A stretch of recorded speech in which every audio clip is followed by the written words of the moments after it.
Welcome, everybody, to your new favorite video games podcast, Get Some Games, episode 20. I'm your host, Sean, and I'm here, as always, with Weave. Yo. And with Jersey. Hey, guys. How you doing? How are you doing today, sir?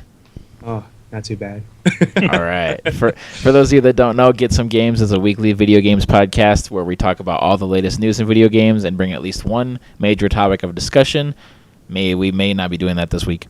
If you like that idea, please subscribe to us right here on YouTube and all podcast services like your iTunes and your Google Plays. Apparently, we've got, I don't know how iTunes has like a popularity bar, and I have no idea what they use to gauge that, but our episode 18 has the popularity bar is like 75% full.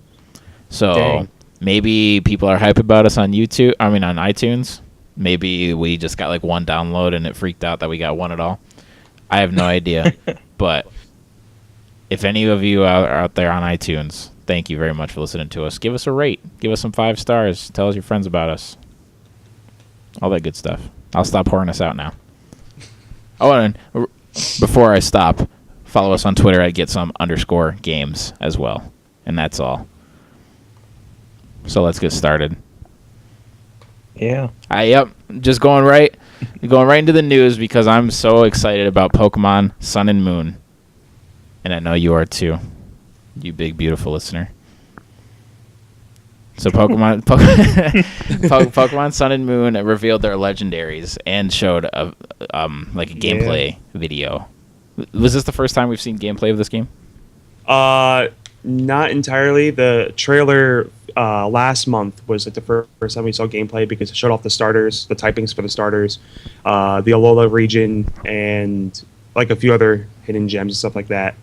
So we've seen some gameplay footage of it before, but this is the first time that we see the legendaries' names pop up: Solgaleo and Lunala, and the Rotom Pokedex, which that's awesome. And then it showed off not just one island, but it showed off all 4 islands, which, if you don't know, the Alola region is based off Hawaii. Whoa. Yeah. I never would have guessed that one. And the fact If you that didn't your know, bro every is single like a big Pokemon... surfer bro. Yeah. Yeah, the professor. Yeah. If you didn't know, every single Pokemon region is based off like a real world region. So like the first 4 games are based off of different parts of Japan. The 5th generation game is based off of New York, and 6th generation is based off like northern France. So this is 7th generation is based off Hawaii. Sweet. I actually didn't know since I haven't played a Pokemon game since like Emerald. I didn't know they did a New York and a Paris. Yeah. Yeah. So, you basically covered everything. They showed the trailer shows off new characters, like you said, and the new region. Give us some names of the characters so we can already start to dig deep into the lore of the new region. Hold on. I don't remember the names. Give me a second. Well, I have them here. They have. Oh, you have them? Yeah. Okay. There's a mysterious girl named Lily, who's the professor's assistant. She's quote not fond of making Pokemon fight in battles, but she loves reading and has read a great number of books.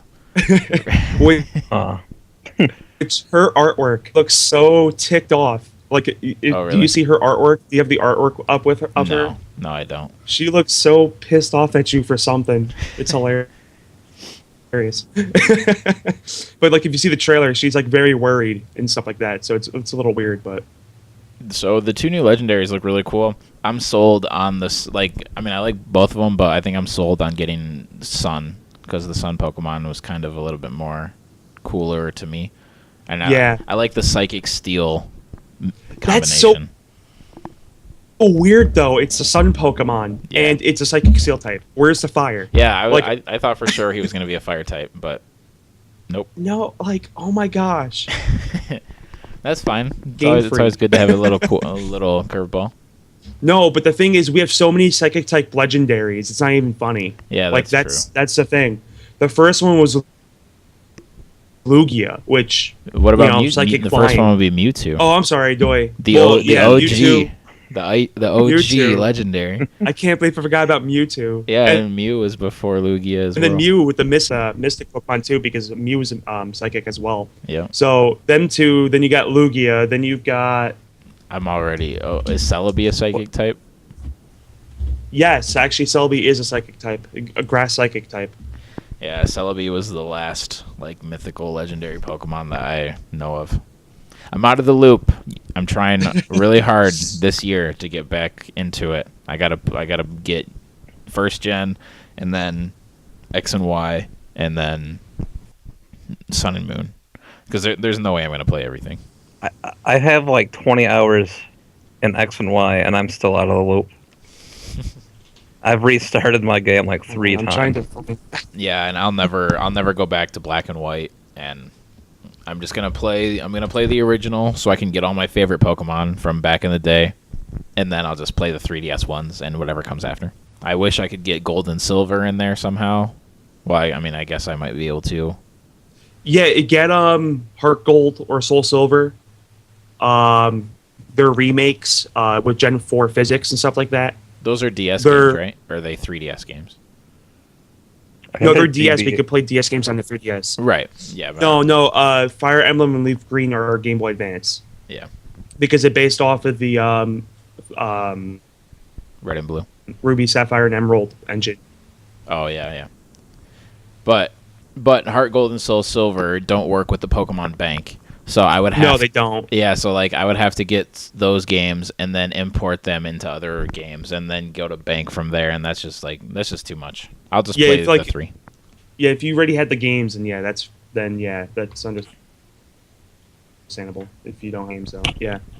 All right, but yeah, you've got... I'm trying to think. I think Deoxys is Psychic type too. Jirachi, I think, is Psychic type.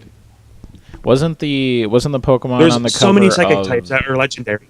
Wasn't the Pokemon on the cover of Sapphire water and psychic, or was he water flying? No, Lugia. Oh, sorry. No, sorry. I'm sorry. I was thinking of Silver because of BS. No, he's just pure water type. Oh, Kyogre's pure water type. Yeah, that's the one. What about Entei? You could like talk. Entei's a legendary dog. He's just they're all just pure the typing. So Entei's pure fire, Ryoku is pure electric, and Suicune's water. No, I think hold on.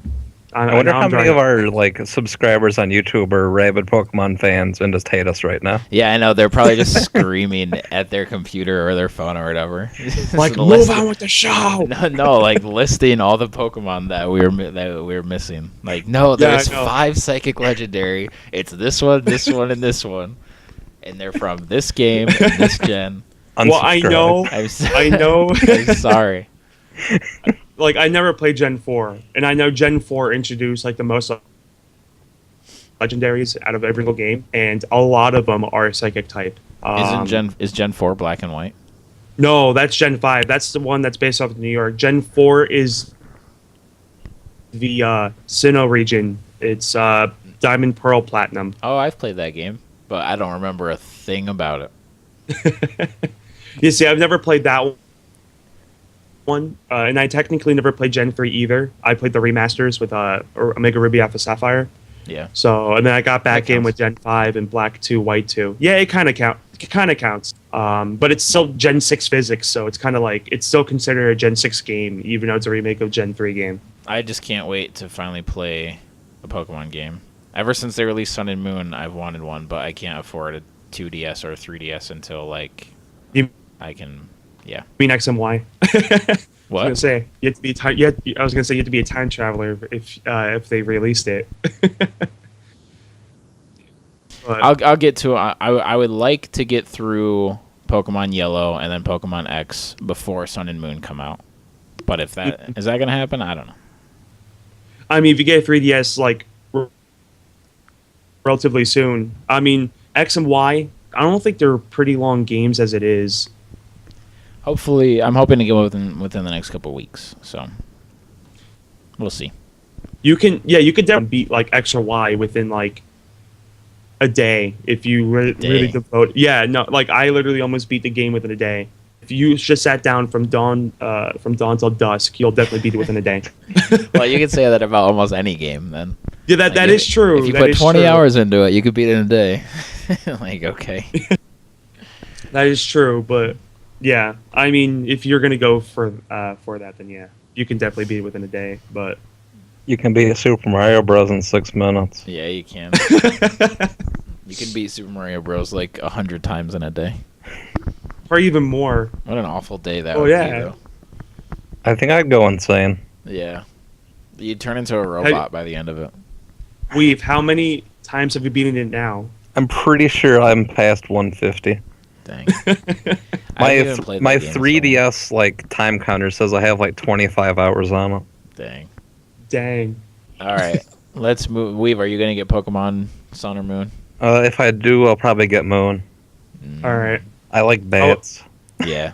Yeah, like I like the designs of the legendaries, but their typings I don't even pay attention to that. is the only thing that's like kind of like me. Looks is everything. A lot of people do though. Like a lot of Pokemon's a really competitive game. Yeah, it is. And a lot of people strive for like all that competitiveness with the EV and IV training and stuff like that. And a lot of people are a little furious that we have two types. Like actually, Lunala, like I think if I recall, like the typing is not the best typing ever because of the weaknesses and stuff like that for Psychic and Ghost. I think there's some that overlap, so it gives it ×4 weakness. Dang. Yeah. That sucks. Yeah, it does. Yeah. So a lot of people are kind of a little butthurt about the typings for them, but That's okay. The yeah. hardcores always ruin everything. Was So- that the first use of the word butthurt on the show? No. No? On this episode, yes. On the show, no way. wait, what? Because I've guaranteed I've used that word before. More than once. All right. Yeah. All right, now we've got a couple asterisks we've got to put on a couple E3 predictions that we made last week. Yep. Yep, a couple of us predicted a Xbox One price drop, and Microsoft already dropped the price just a couple days after we made the predictions. So I would have to say that instead of like getting awarded a point, it would have to be just crossed off, and we got screwed on that one. If that sounds fair to you guys. I'd say you'll still win. yeah, because these are for E3, and we're still before E3. So Yep. yeah, I'd say I'd cross them off because like for Honor, like if you said earlier that Ubisoft gave the list of games that they're at least is going to be at E3. I'm not sure if they're going to be shown at the presentation, but For Honor is one of those games, and that was one of my picks. So I'm definitely going to be crossing that off. Yeah, and like we'll just see how the press conference goes. Like the press conferences go, like it. I'll have to go back and like check out the look at the predictions specifically, but Maybe they'll announce it again at E3. yeah, maybe I don't know. Because yeah, like what Jersey said, the predictions were for E3. So since it happened before, we probably should have held off a week, and like this week should have been our predictions episode. But I was just excited to do it, so because it's always fun. Mm-hmm. And then and same with Watch Dogs 2 in like the most casual way ever was announced by Ubisoft. They basically just put out a list of games that's going to be at E3, and Watch Dogs 2 was on that list. But I would say like try to save my own prediction here. I would say it's not entirely the same thing as the Xbox One because at least for my prediction, I don't remember exactly how we've put it, but my prediction was at E3 they announced an Xbox One price drop, whereas like with Ubisoft in Watch Dogs 2, I talked about it being like a big reveal and everything. So I don't know, it's kind of different. I think if anything, this just guarantees that I'll get a point instead of like stealing the thunder from the whole reveal. But that's just how I interpret it. We'll figure it out once we see the press conferences. Yeah. I loved Watch Dogs. I hope 2 is better. We have to have. Did you play Watch Dogs at all? At your house. Oh yeah, that's right. Yeah. Yeah, same here with me. Yeah, I really haven't played much of that game besides what we played at your house. Yeah, like the hacking elements and stuff were so fun. Like I loved the online play too. Like even it would get annoying if it happened too often, but even like people jumping into your game and like trying to hack you, like that was so much fun. It felt like just a huge rush of adrenaline when you're just playing the game and all of a sudden it says somebody invaded you and you have to find them. Or it's fun like invading other people and seeing the crazy things that they would do to try to hide from you. I really hope they keep that kind of thing in Watch Dogs 2, but the game didn't exactly receive high praise, so they may try to change it up quite a bit. I don't know, but at this point, if you haven't played the first one, there's probably not much of a reason to go back and play it.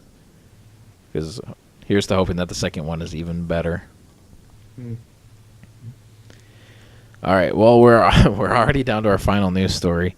With Overwatch already has 7 million players, and Blizzard proclaims it is one of the most successful global game launches of all time.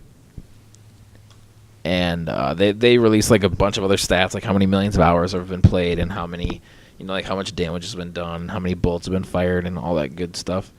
But this isn't really surprising at all. Overwatch, like, it's been everywhere that you've looked on the internet. 9.7 million people played the beta. It's a Blizzard game, so those are automatically hugely successful. I wish I owned it, but I wish there was a story mode to it, as with every other multiplayer game. And I guess that's probably about it for Overwatch. All right, yeah, we're just flying through all this way too quickly. We're inexperienced at that game. Yeah. Yeah. I played the beta a little bit, though, but like since I want to own the game, I didn't want to, get bored of it from the beta, because I've done that so many times in the past where I'll play the hell out of a beta, and then when the game comes out, I'm like already sick of the game, and I just got it. Because if you play a beta for 15 hours, then that's more than I play a lot of games. So yeah, so I'm trying not to play betas anymore. But I at least wanted to give Overwatch a shot because I wasn't entirely sold on it. So all right, let's move on to not really a new segment, but just kind of like a one-off thing, where Jersey is going to educate us on this game he backed on Kickstarter. That sounds pretty dang cool. All right. It's called Saurian. It's open world dinosaur experience. It's survival. The game was pledged for $55,000, and its second day of it being on Kickstarter, it made that. Now, with 18 days left to go as of 6/4/2016, it's at $124,036. Dang. For those that don't know what Saurian is, it is, like I said, an open world dinosaur survival game. You are playing as one of 4 dinosaur species from the Hell Creek Formation in South Dakota. The newly discovered Dakota raptor, which is like, if you want height comparison, this is like the raptor size of Jurassic Park Deinonychus? films. This dinosaur is as tall as that. What was that? Deinonychus? No, Deinonychus is actually shorter. Like, for those that don't know, Velociraptor is not as tall as it is inside the films. I have to put that out there right now. Yeah, it's like below the knee. Velociraptor is as tall as like a turkey. Deinonychus is a little bit taller than that. But this Dakota raptor is about the same height. It's about like 6 feet tall. Dang. It's about the size of an... Yeah. And this was newly discovered last year. And these people that are part of this game for Saurian are heavily in touch with paleontologists. So they would send like all their information to these paleontologists, and the paleontologists will critique like what needs to be changed and what can stay, and they would go through and rework the models and stuff. So they're striving for scientific accuracy, which we don't get that a lot in games anymore. Well, actually, we never really even got that in games entirely. No. But essentially what their plan was is, like I was saying before, you're going to start with one of 4 playable dinosaurs, Dakota raptor, Pachycephalosaurus, Triceratops, and Tyrannosaurus rex. And then from there, you have to try to survive from hatchling all the way to adulthood, surviving the perils of the Hell Creek Formation in South Dakota. Like I said, it's open world, and there's a lot of other dinosaurs and other creatures inside the world that you will encounter.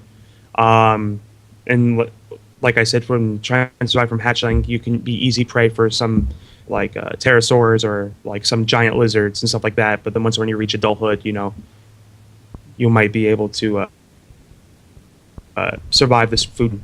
Now, like I said, they've reached their goal already, $55,000. So they're on their stretch goals right now, and I'll talk about some of their stretch goals. So their first stretch goal that they reached was at $60,000, and what they're going to do is they're going to make genetic variation skins. So since you can pick like an albino Tyrannosaurus, and a lot of people were asking the producers of the game, would there be differences if you pick these skins, because tend to have like they don't survive well in the wild due to the fact that they're pure white, because you can see them from like a mile away, and they're really their eyes are really sensitive to light.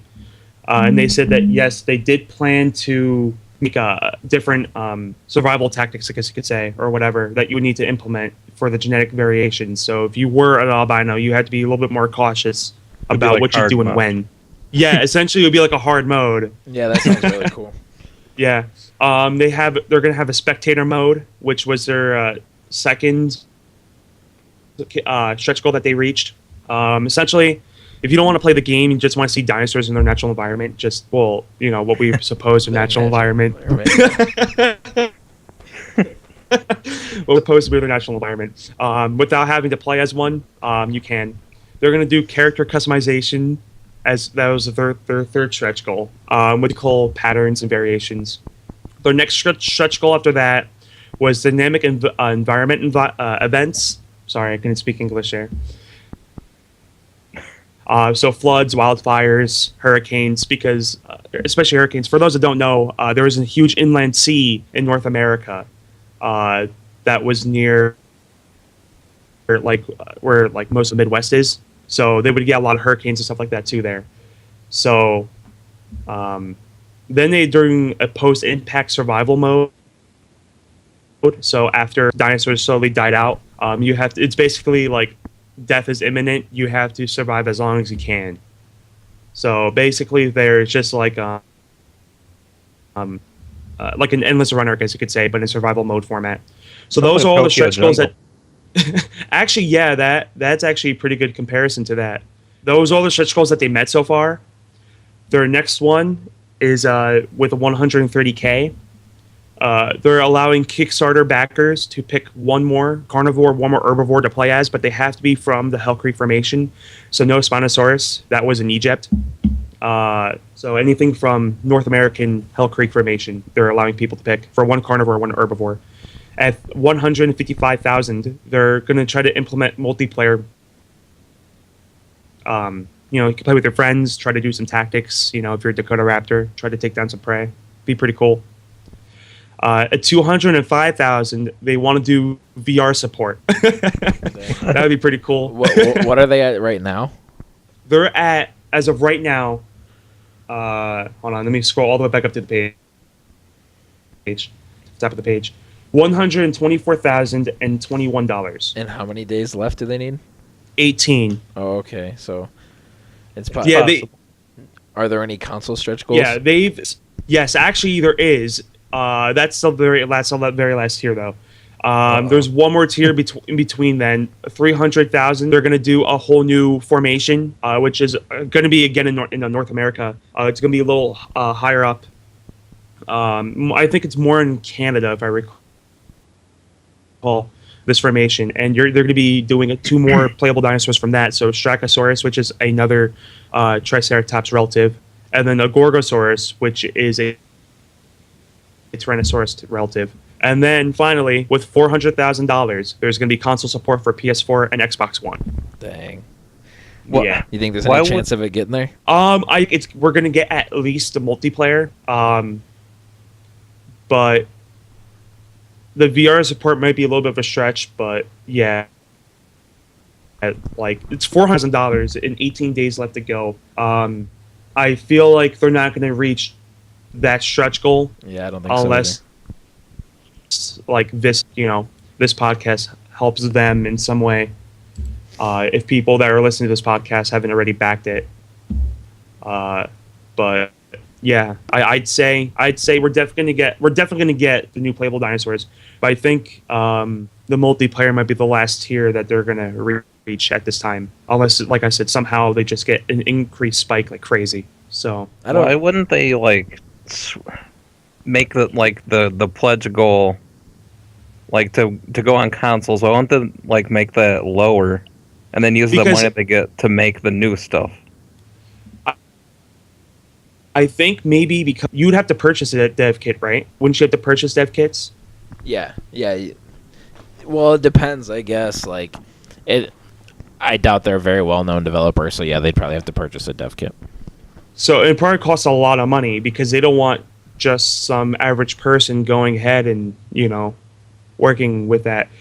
The game would obviously the game would sell better if it was on consoles as well, obviously, because there's more people that could buy it. But Yeah. It seems like the PlayStation Store is slowly becoming no game store will ever be as loaded with garbage as the iTunes App Store and all that stuff. But Steam is just as bad too, where just anyone can put up a game on Steam, literally anyone. People. Well, yeah. There's a watch paint dry game, and PlayStation. The PlayStation Store obviously isn't that bad, but there's 10, 15 games coming out on it every week, and nobody's ever heard of most of these. So it can't be too hard to get a game on the PlayStation Store, especially one that is it seems like this game is at least getting a big push on Kickstarter. But I don't know anything about video game development, so I don't know how hard it is to port a PC game over to console, and I'm sure that takes a lot of time, which time costs a ton of money. So yeah, I don't know. Yeah, I gotta look into the game though. I guarantee my computer can't run it. Well, I mean, I'm sure I could run it on low, but who wants to do that? Mine probably won't either. Yeah. I just got it. Yeah, and I am purely a console gamer, but it sounds awesome. I've never been a big dinosaur guy, but it still sounds like it would be a ton of fun. What's the what's the main core gameplay element? Is it just survival basically? Yeah, it's survival. Like I said, you're going to start off as a hatchling, and then you just have to try to survive through to adulthood, mating, eating, stuff like that. Yeah. So that'd be a fun game to stream too. Yeah, I was thinking because the pledge that I did, one of the things I will get is the where is it? Twitch plays with that should be interesting. Yeah. I would get a pre-release access to the game. Oh, that's so. Yeah, I did if I was going to get that anytime soon, I was definitely going to go ahead and try to stream it for the channel. Or I don't know if I'm allowed to, so I'd have to get in contact with them first. Yeah, you might have what's it called, a NDA kind of thing. A disclosure agreement to a degree. A non-disclosure agreement. I've had to sign a couple of those. I had to too, actually. They make me feel really official, but at the same time, it sucks. It's just so cool though, because it's oh hey, look, a non-disclosure agreement. You sign it, and it's oh yeah, I can't talk about this thing that I'm working on. Yeah, it's really fun too, because because I am going for 3D modeling for games and stuff, and I've worked with people. I've worked with a person that used to work for. There's a company over by us that called S2 Games. They're gone now, but he used to be one of the head direct artists there. And I mean, I still can't talk about some things that he's doing. Yeah, because as for now, the non-disclosure agreement's still intact. But for a class that I had with him, I actually had to sign one of these things. So. Yeah, when I got a code from Housemarque for Alienation to give away on our Twitter a few weeks ago, or I don't know, I guess that was probably a month ago at this point. But they sent me the code a couple days before the game came out, and it was just full of stuff where if we talk about the game, we're not allowed to mention certain things of the game, and I don't know. It's really cool to just, I don't know, get on that side of the industry, I guess. Like, I'm not saying I'm like some great insider or whatever, but just like even like the littlest tidbits like that are pretty cool, even though it sucks when they limit things and what we're allowed to talk about, but I get it. They don't want spoilers or anything like that. Yeah. So, Which, yeah. But then they give them to Let's Players who play them and then spoil stuff anyway. Yeah. Yeah. Yeah. Like, I didn't watch anything on YouTube for like a week because Dark Souls 3 hadn't come out yet for us. Yeah. It was garbage. All right, let's move on to our wrap-up segment. We've got another installment of what we've been playing. And I want Weave to start and give us. So what have you been playing in this fine summer?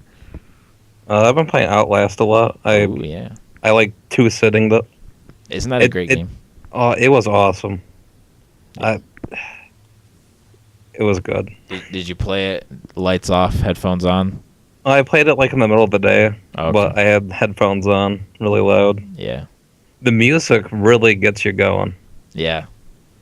Yeah, I can't wait for Outlast 2. Yeah, I'm gonna buy the Whistleblower DLC this week. Okay. Let me know how that is, because I haven't played it. All right, it looks really cool. Without going into like spoilers too much, what'd you think about the ending? I didn't see it coming. Yeah, I didn't either. I don't know how I thought about it.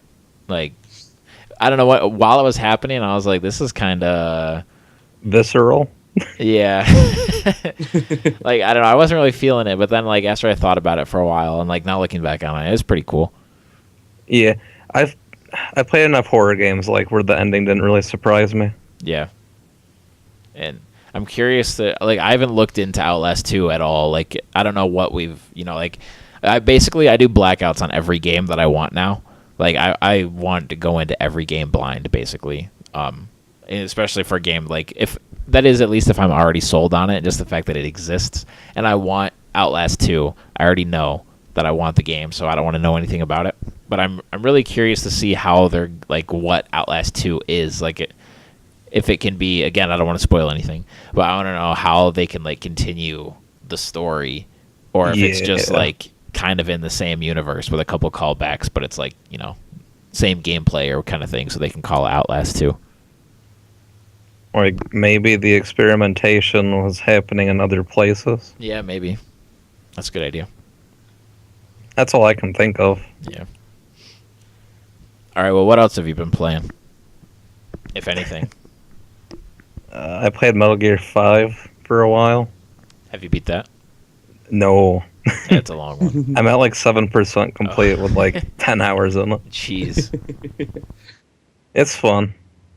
It's different than the other Metal Gear games. It's still fun.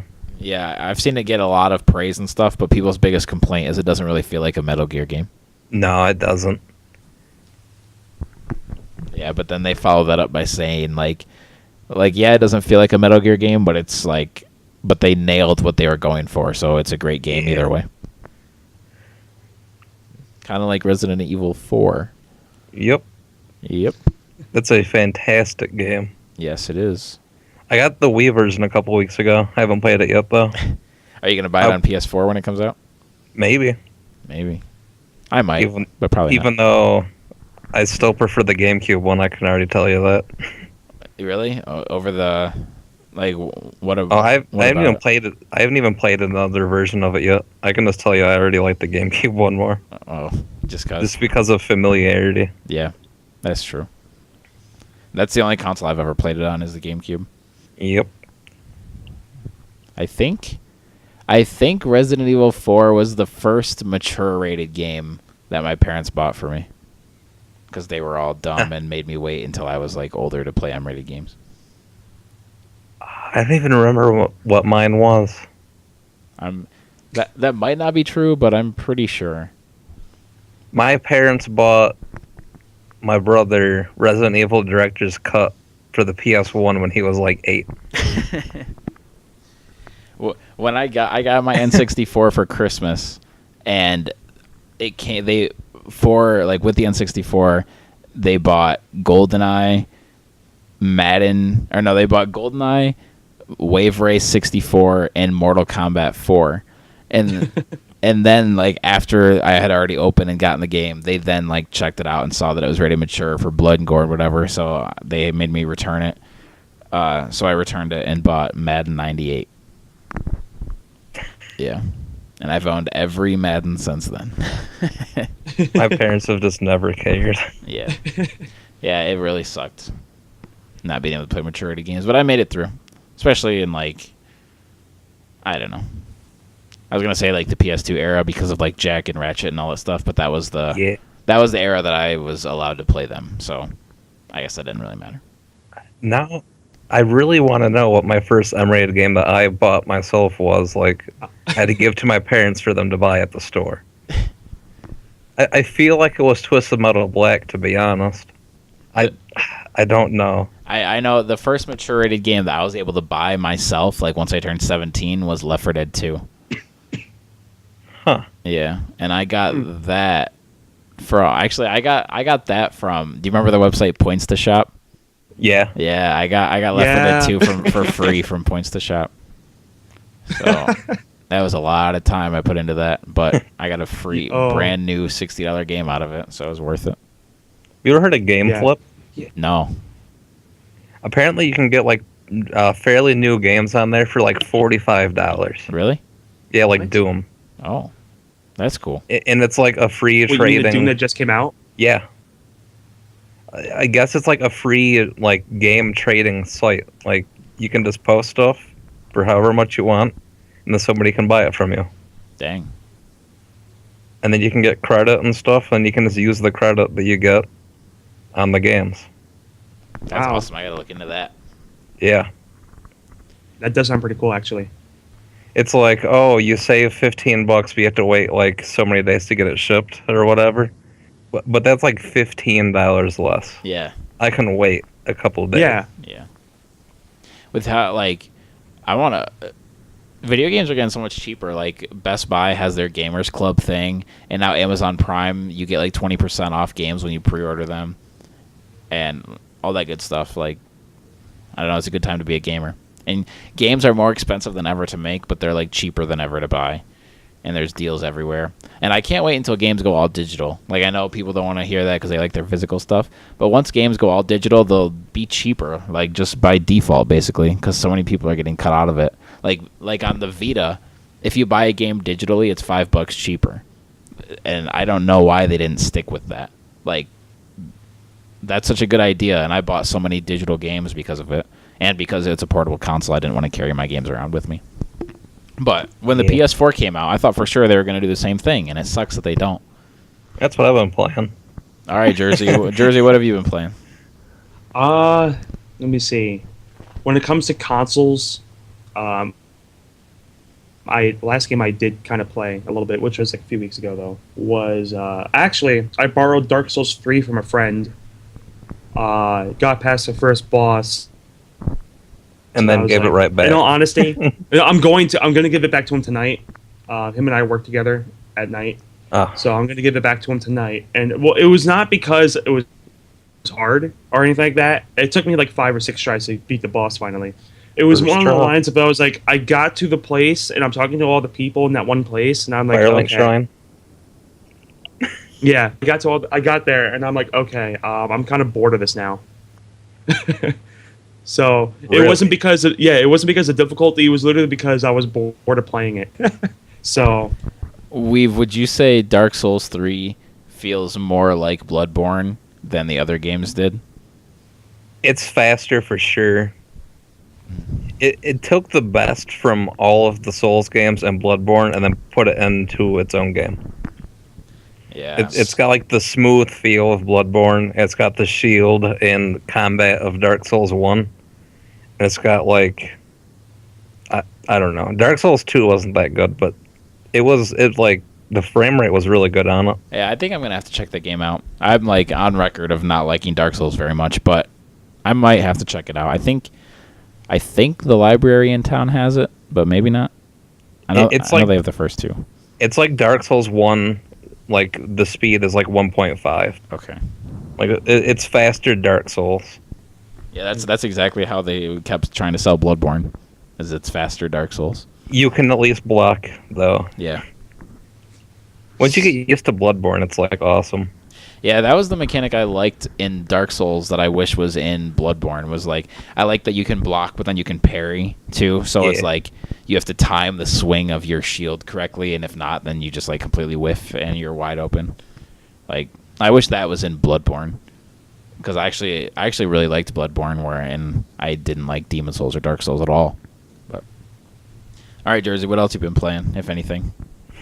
For console wise, I was playing Far Cry Primal. How are you liking that? That's fun. It's like Fallout without guns. So Skyrim. So yeah. So I had to go there, but yeah, it's not bad. It is your recent Fallout games, minus the fact that you don't have guns. You craft all your weapons, stuff like that, and you could tame prehistoric beasts. No dinosaurs in it, but still pretty cool, like Smilodons or saber cats, and like cave lions, stuff like that, cave bears. It's not bad. So I have to go through and beat it, though. I'm in the process of doing it, but slowly. Are cave bears stronger than just regular bears? Yeah. Well, they're bigger. I think in real life they're bigger too. Hold on. Would you guys say that we are getting would you guys say that the game industry as a whole is hitting like an open world game fatigue? Yes. Yes. I want a hallway game. Yes. Like the phrase. No, go ahead. You go ahead. I want a mainstream linear game. Like, I want to get from point A to B, nothing in between. Because then the main story doesn't even seem so great if it's open world. Yeah, like Uncharted 4. That's a linear game, and that's my game of the year by miles. Like, they could be more linear than that game, but it's pretty linear. Like, I used to get so excited when people when they would say like, it's an open world whatever game. But now it's like it's a shock if it's not an open world game. Like,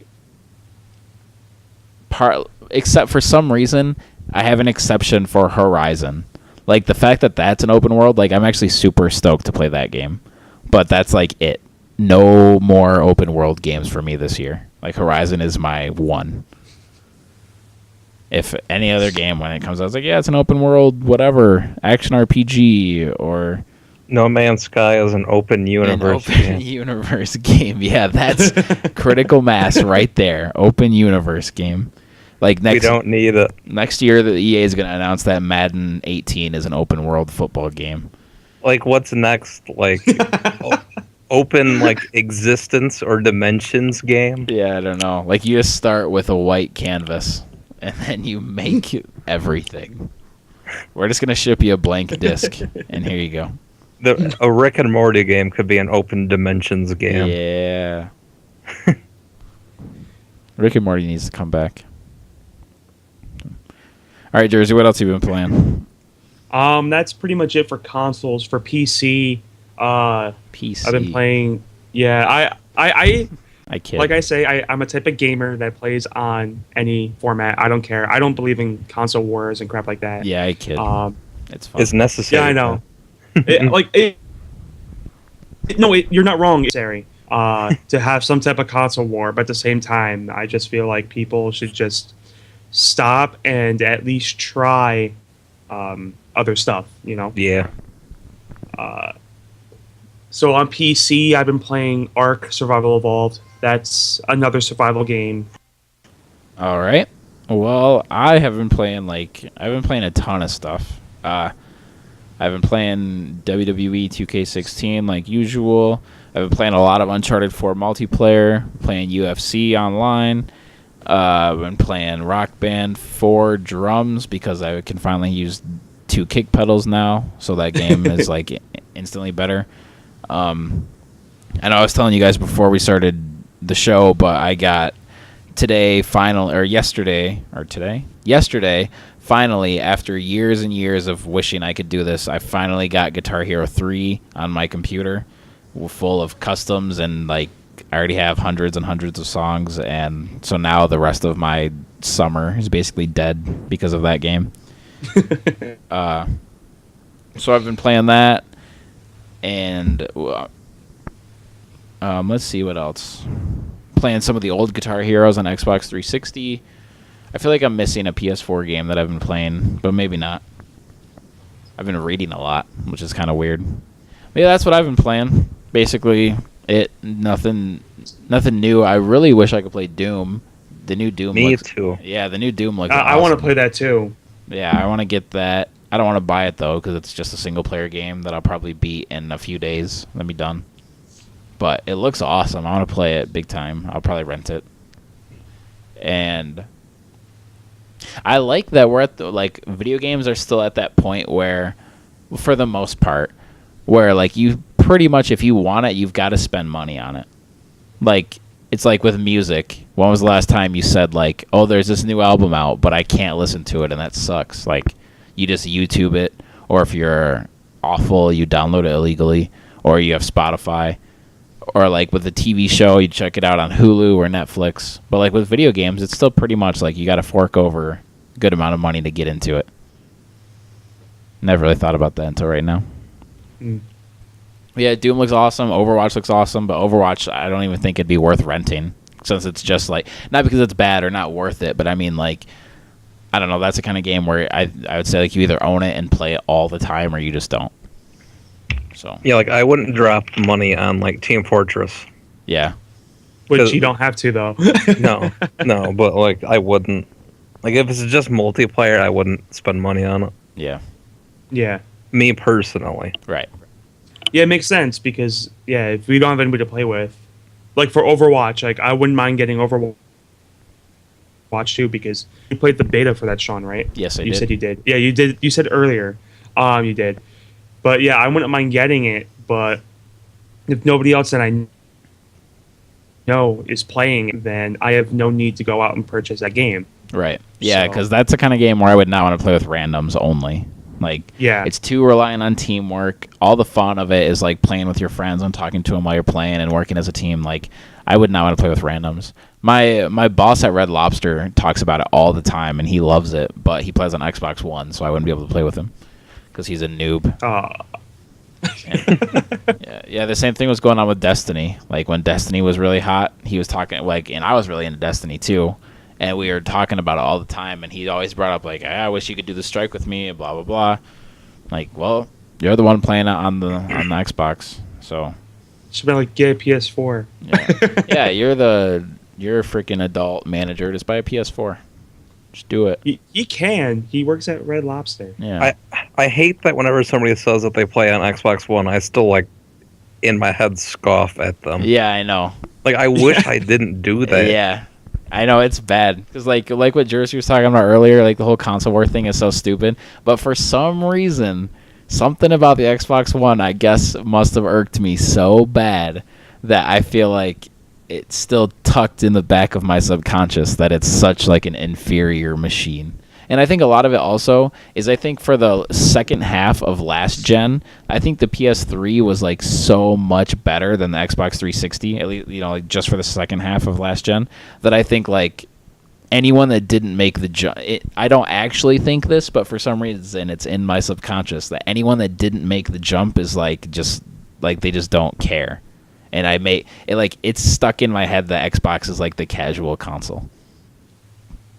But again, It's not. yeah. Yeah, I don't know. It's weird. Like I know Sony and Microsoft are just companies that want money, but for some reason Microsoft just seems way more upfront about it to me. Yeah. And I don't know why that is. I don't know, but Phil Spencer is doing a great job of trying to turn all this around. It's definitely working for me. Yeah.